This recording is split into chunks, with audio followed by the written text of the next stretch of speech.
இன்று அவருடைய சத்தம். எழுதியவர் சகோதரர் சகரியா புனன் அவர்கள். நாள் மே 26. வாக்குத்தத்தம் சுதந்திரிக்க சோதனைகளில் உறுதியாய் நிற்க வேண்டும். ஆபிரகாம் கானானை அடைந்தவுடன் கர்த்தர் ஆபிரகாமுக்கு தரிசனமாகி, உன் சந்ததிக்கு இந்த தேசத்தை கொடுப்பேன் என்றார். ஆதியாகமம் 12ஆம் அதிகாரம் 5-7 வசனங்கள். இவ்வாறு செழிப்பான தேசத்திற்கு வந்த பிறகுதான் தேவன் ஆபிரகாமை பரீட்சித்தார். ஆம், தேவன் ஆதாமை பரீட்சித்தார், ஆபிரகாமை பரீட்சித்தார். அதுபோலவே தேவன் உங்களையும் என்னையும் பரீட்சிப்பார். இந்த முறை தேசத்தில் ஏற்பட்ட பஞ்சமே பரீட்சையாய் இருந்தது. ஆதியாகமம் 12ஆம் அதிகாரம் 10வது வசனம். தேவன் உங்களை கானான் தேசத்திற்குள் போகும்படி கூறிவிட்டு, பின்பு அந்த செழிப்பான கானானில் ஒரு பஞ்சம் ஏற்பட்டால் நீங்கள் என்ன செய்வீர்கள்?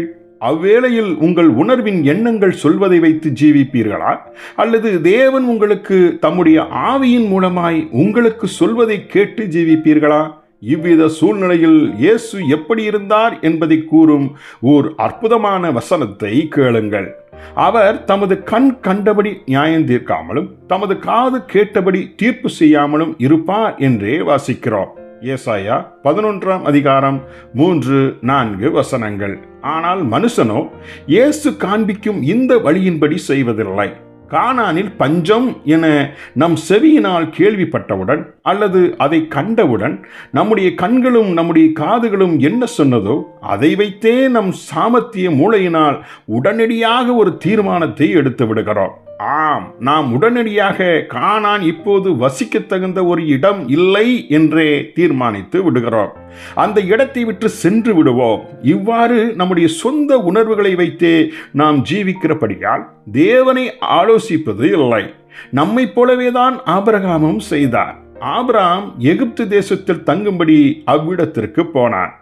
அவனை எகிப்திற்கு போகும்படி கூறியது யார்? தேவன் அல்ல, அவனுடைய உணர்வுகளே அவ்வாறு கூறியது. ஆதியாகமம் 12ஆம் அதிகாரம் 10வது வசனம்.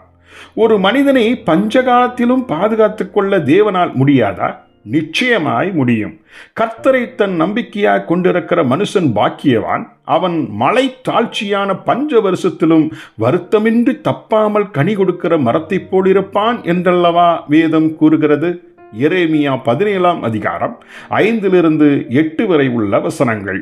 ஆகவே கர்த்தர் மீது நம்பிக்கை கொண்ட மனுஷன் தேவன் சொல்லும் வரை கனி கொடுக்கும் மரம் போல் தன்னுடைய இடத்தை விட்டு ஒருபோதும் அசைய மாட்டான். ஜெபிப்போமா. பரலோக பிதாவே, நீர் நடத்தும் வாக்குத்தத்தத்தை எத்துன்பத்திலும் உறுதியாய் விசுவாசத்தில் நின்று சுதந்திரித்திட அருள் புரியும். இயேசுவின் நாமத்தில் ஆமென்.